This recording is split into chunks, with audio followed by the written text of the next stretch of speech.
Sebetulnya ketika ada kasus perzinahan yang terjadi di lapangan ya, dan ada orang tahu, itu sebetulnya pasalnya itu deliknya delik apa sih Mas? Apakah umum atau aduan atau gimana sih? Artinya orang itu yang boleh lapor siapa? Atau lah kamu itu apanya? Iya. Oh saya kan tetangga kamu nggak punya hak, yang berhak ngelaporin saya itu istri saya yang sah. Assalamualaikum warahmatullahi wabarakatuh. Alhamdulillah kita ketemu lagi Musa Vertujan TV Podcast. Saya masih bersama Mas Jiwo ya. Beliau lawyer, ya, advokat, pengacara yang kita sekarang bicara mengenai masalah itu tentang perzinahan ya Mas ya. Jadi gini, banyak sekali sekarang ini kan kasus perselingkuhan ya, artinya perselingkuhan atau gini, kalau bahasanya gini, dalam agama itu pokoknya perzinahan itu haram hukumnya, udah titik. Mau perzinahan lawan jenis maupun sejenis, karena kan ada dua nih model sekarang itu, malah tiga katanya, sejenis, lawan jenis dan ACDC kan gitu. Iya, dua jenis. Artinya dia bisa melayani dua. Jadi sama cowok bisa, sama cewek bisa. Ini kan yang sangat luar biasa kan di situ ya. Kan gitu. Makanya kan kalau ada orang istilahnya sekarang kalau mau geropyokan jangan hanya hotel yang isinya cowok cewek. Cowok-cowok juga kita geropyok kalau perlu karena pernah ada dan itu pernah dilakukan juga sama salah satu polsek mana atau polres mana saya lupa, masuk ke apa itu salah satu acara patroli atau apa, intinya dia meng-OTT di hotel itu, kemudian cowok sama cowok. Cuma masalahnya kalau cowok sama cowok, kalau normal kan bednya dua, double bed. Ini single bed loh. Cowok single bed gitu kan. Kemudian ditemukan ya ada, mohon maaf ya, beberapa alat-alat yang diindikasikan mengarah kepada perzinahan. Nah, begini Mas. Jadi bagaimana Islam itu kan mengatur agar manusia itu sangat betul-betul jangan sampai dia terjerumus kepada perzinahan. Nah, yang terjadi di lapangan gini Mas. Ini contoh ya. Ini yang sering kalau jamaah saya itu mengalami. Misalnya begini. Dia tinggal di salah satu perkampungan lah, katakanlah. Di depan mata kepalanya sendiri, dia tuh tahu bahwa ada orang yang selingkuh. Nah, misalnya katakanlah ini jelas selingkuh ya. Memang untuk dia berani geropyok itu dia nggak punya kekuatan. Misalnya dia tokoh, misalnya, atau dia orang yang berpengaruh di situ. Tapi dia tahu persis bahwa walaupun dia nggak kemudian melihat dengan kepala sendiri, tapi itu perilakunya itu sudah mengarah kepada perzinahan. Misalnya kalau datang malam kemudian dia tahu masuk kamar dan sebagainya, atau tetangga kanan kiri nih, tetangga kanan kiri itu bilangnya gini, alah Mas wis biasa kowe Mas, wis ngono kuwi. Ada sampai seperti itu, sampai hopeless. Ya piye ngono dileke malah ngamuk enggak karu-karuan gitu kan. Nah, gitu kan dimaklumi, atau ya sudahlah enggak usah rame karena orangnya nanti gini loh dia, gini dan sebagainya. Nah, sebetulnya kalau kita sebagai seorang muslim kan tugasnya kan kalau ngingetin dia kan marah misalnya gitu kan, ngingetin dia marah. Nah, sebetulnya ketika ada kasus perzinahan yang terjadi di lapangan ya, dan ada orang tahu, itu sebetulnya pasalnya itu deliknya delik apa sih Mas? Apakah umum atau aduan atau gimana sih? Artinya orang itu yang boleh lapor siapa? Atau lah kamu itu apanya? Saya kan tetangga kamu nggak punya hak, yang berhak ngelaporin saya itu istri saya yang sah, suami saya yang sah. Kamu itu bukan apa-apa saya, apa wewenang kamu? Kalau bahasanya mungkin saya sering dengar legal standingmu apa? Nah, itu jajannya kayak apa sih Mas? Kalau kita lihat di masyarakat seperti itu kayak gimana? Iya, kita sering dengar ya. Perselingkuhan, perzinahan. Kadang orang nggak bisa membedakan perselingkuhan dengan perzinahan, padahal itu hal yang berbeda. Oh beda ya? Beda. Oh, gimana? Kalau perzinahan itu lebih spesifik, lebih spesifik, mohon maaf ya. Itu sampai berhubungan badan, itu perzinahan. Kalau perselingkuhan itu bisa dari chat ya, makan bareng mungkin dengan bukan pasangannya ya, atau dia pergi nonton, itu perselingkuhan. Artinya hal-hal yang masih belum spesifik ya. Kalau spesifik sampai berhubungan badan, mohon maaf, sampai berhubungan intim, itulah masuk dalam kategori perzinahan. Jadi harus dibedakan. Tapi masyarakat pada umumnya kan taunya ya itu zina itu ya selingkuh sama dengan sama lah gitu ya.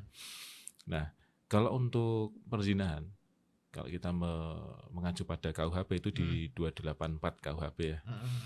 Jadi orang yang berhubungan badan dengan orang yang bukan pasangannya, sedangkan orang tersebut sudah memiliki pasangan. Misalkan ini ada laki perempuan ya, ini laki perempuan. Yang laki-laki ini sudah sudah nikah nih, sudah ada pasangan. Yang perempuan masih single atau dia janda misalnya, nah itu kena.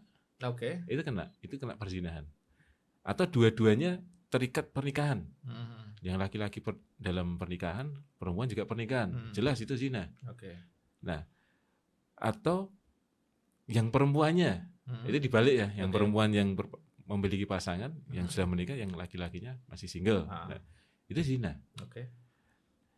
Tapi di sini ketika dua-duanya itu tidak dalam ikatan pernikahan, ini yang menjadi dilema ya. Ini yang dilema nih. Tidak masuk dalam unsur pasal perzinahan. Nah, ini masukan berarti. Ini single-single loh. Berarti masukan ya Mas ya. Harus ada undang-undang yang ngatur tuh. Oh iya. Ini nanti kayaknya masuk dalam RKUHP nih. Ini masuk gitu ya. Termasuk kumpul kebo kan nanti masuk juga. Ya, ini yang sedang menjadi polemik ya. Iya, jadi yang bisa dijerat itu yang sudah berpasangan. Yang sudah berpasangan. Yang berpasangan resmi, kemudian dia melakukan perzinahan. Kalau perzinahan kan ada pasalnya tuh. Kalau perselingkuhan berarti enggak, Mas? Perselingkuhan enggak? Masih chatting, masih gitu enggak ya? Iya, enggak. Jadi kalau kecuali selingkuhnya ada zinanya gitu ya? Ada zinanya. Misalkan dia sudah berhubungan badan, itu pun harus dibuktikan. Harus dibuktikan dengan langsung. Misalnya OTT ya, operasi tangkap tangan ya. Jadi kalau rekaman bisa enggak? Rekaman. Misalnya tiba-tiba dia kan ngerekam tuh ketika mohon maaf berhubungan. Ya rekam kan rekamannya ada nih, kamu itu bisa ya? Iya, tapi itu resiko juga. Oh, kenapa resiko? Resiko begini. Rekaman didapat dari mana? Gitu. Kalau itu kalau itu ditunjukkan ke publik, ke orang lain atau sampai juga ditransmisikan, malah kena ITE ya. Ini kita belajar nih. Ya, ini bahaya. Makanya sekarang kan semua konsekuensinya ada ya. Konsekuensi hukumnya itu melekat ya. Tidak ada alasan orang nggak tahu hukum. Wah, saya nggak tahu ada aturan itu. Saya nggak tahu undang-undang itu. Ternyata dilarang toh. Nggak menjadi alasan pembenar. Ya, jadi kita tuh sekarang hampir dalam hal bertindak itu ada konsekuensi hukumnya, makanya harus hati-hati. Nah, misalkan dalam hal rekaman, kalau rekaman itu sampai diketahui oleh khalayak, kan harus ditelusuri dari mana, yang menyebarkan siapa kan gitu. Fokusnya itu untuk bongkar perzinahannya, karena itu disebarkan oleh khalayak ke khalayak, justru yang menyebarkan itu kena ITE. Makanya harus hati-hati. Kalau misalkan itu menjadi petunjuk, ya hanya untuk internal saja.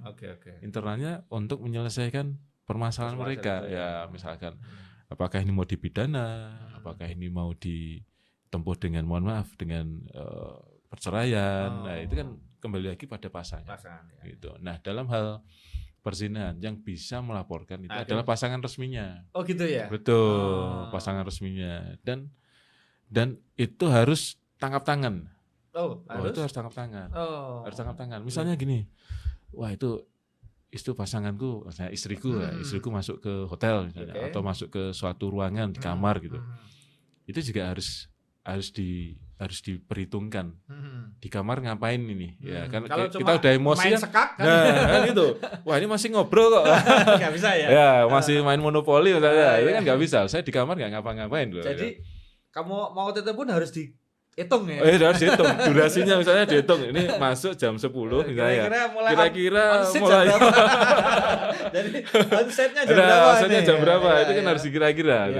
Kan mesti ada ngobrol dulu atau gimana ya. Kadang orang sudah emosi. Begitu, wah dia masuk langsung gebruk. Gitu. Saya juga sering lihat video itu kan. Lo kok nggak apa-apain? Nah ya, saya hanya ngobrol, hanya curhat kok. Meskipun sebenarnya nggak wajar ya. Masuk, dia mau curhat kan gitu. Sebenarnya sudah hal yang di luar nalar lah gitu. Betul. Tapi perlu ya. Dan itu harus misal menghubungi pihak polsek gitu kan, kepolisian. Harus ditarik. Ya, harus dilibatkan. Kemudian kalau misal itu di pemukiman ya RT, RW, Dugo misalkan. Dan dari pihak dari kepolisian juga jangan dilewatkan. Tetap harus ditarik untuk sebagai peran sehingga itu untuk mengantisipasi ketika sudah emosional malah main hakim sendiri, bukannya malah kena pasal lagi kan, malah kena lagi. Betul. Jadi kalau bisa dikatakan gini Mas Iwo ya, menegakkan kebenaran itu bagus, tapi harus dihitung, betul kan? Betul. Harus dihitung. Misalnya, jadi ini Saya tidak mendoakan ada yang pasangannya begitu ya. Cuma kalau ada teman atau sahabat lain yang punya pasangan yang mau di OTT atau dia OTT. Sudah itu harus hitung betul. Jangan sampai ketika OTT malah dia balik nanti menyerang yang OTT karena ternyata di dalam masih main catur, atau masih main monopoli kan repot kan gitu kan. Memang harus dipastikan betul. Itulah mungkin kalau bahasanya dalam hadis itu Mas. Jadi menuduh perempuan atau laki-laki berzina itu harus dengan 4 saksi. Kalau bahasa 4 saksi ini kan memang kalau sekarang ya bisa banget. Karena mungkin kalau di zaman dulu mungkin kan karena saking hati-hatinya 4 saksi itu artinya kan baru terjawab sekarang nih. Artinya nggak boleh cuma 1 orang. Siapa tahu 1 orang sentimen, 2 orang masih sentimen. Kalau 4 itu kan kemungkinan sudah agak valid ya. Nah mungkin 4 sekarang itu bisa diwakili Pak Polisi berapa, Pak RT, Pak RW berapa gitu kan, ya. atau belum pihak dari keluarga. Makanya kenapa OTT itu banyak ya, ada yang membawa banyak pihak ya. Itu mungkin sudah dihitung ya sama dia. Karena kalau nggak dihitung malah jadi pasal lain toh. Misalnya perempuannya, saya itu di sini karena diminta sama suami jenengan itu bos saya. Saya diminta ngerjakan. Masa saya nggak mau? Nah, itu kan berarti Anda nuduh saya, malah kena kasus kan. Oh iya. Jadi hati-hati itu. Jadi kan bisa. Jadi kembali ke konteks tadi Mas. Jadi ketika kita melihat bisa nggak Mas misalnya kalau bisa mungkin yang bisa itu kalau mungkin non litigasi ya. Maksudnya gini. Orang berzina nih di sebuah kampung, kemudian ada 1-2 orang tahu. Nah dia rapor Pak RT, Pak RW. Paling banter kalau kita nggak mau ke hukum, itu kan RT RW turun, kemudian ngarak itu boleh nggak sih sebetulnya ada pasalnya? Kena pasal nggak? Misalkan diarak itu? Kan bisa 2 orang itu kan mungkin sudah bugil nih di kamar, kemudian diarak bugil. Nah, itu sebenarnya bisa kena pasal nggak itu? Ya kena. Kena juga itu ya? Main hakim sendiri. Itu main hakim sendiri. Iya. Hati-hati juga. Hati-hati. Terus termasuk misalkan direkam, disebarkan. Sebenarnya itu juga ada pasalnya. Kan perundungan itu. Perundungan, bullying. Dengan media sosial. Misalnya dengan media udah modal pakai HP, rekam, diviralkan. Kalau yang bersangkutan tidak terima, itu bisa. Dia juga tuntutan. Laporan bisa. Makanya kita harus hati-hati. Benar tidak harus benar. Benar tidak tentu benar gitu.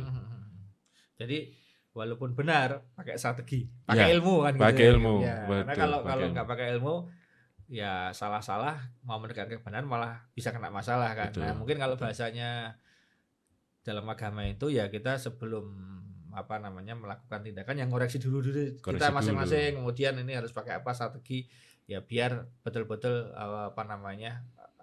membuat efek yang bagus ya. Nah, jadi itu ya untuk pemirsa kalau misalnya ada kasus tahu perzinahan gitu Mas Jiwo ya. Jadi bagaimana bersikap kan sudah tahu. Paling aman sebetulnya hubungi pasangannya. Kalau enggak diamankan dulu bawa ke polsek baru pasangannya dipanggil. Itu dikasih cara tadi, trik ya. Jadi diamankan dulu bawa polsek, pasangan dipanggil. Nah, nanti biar ada pihak penegak hukum ya yang istilahnya memfasilitasi itu semua. Baik. Ya, jadi gitu ya untuk yang ini kita bahas tentang pasal perzinahan. Oke, itu ya. Terima kasih untuk TV. Insyaallah jumpa lagi. Demikian. Assalamualaikum warahmatullahi wabarakatuh.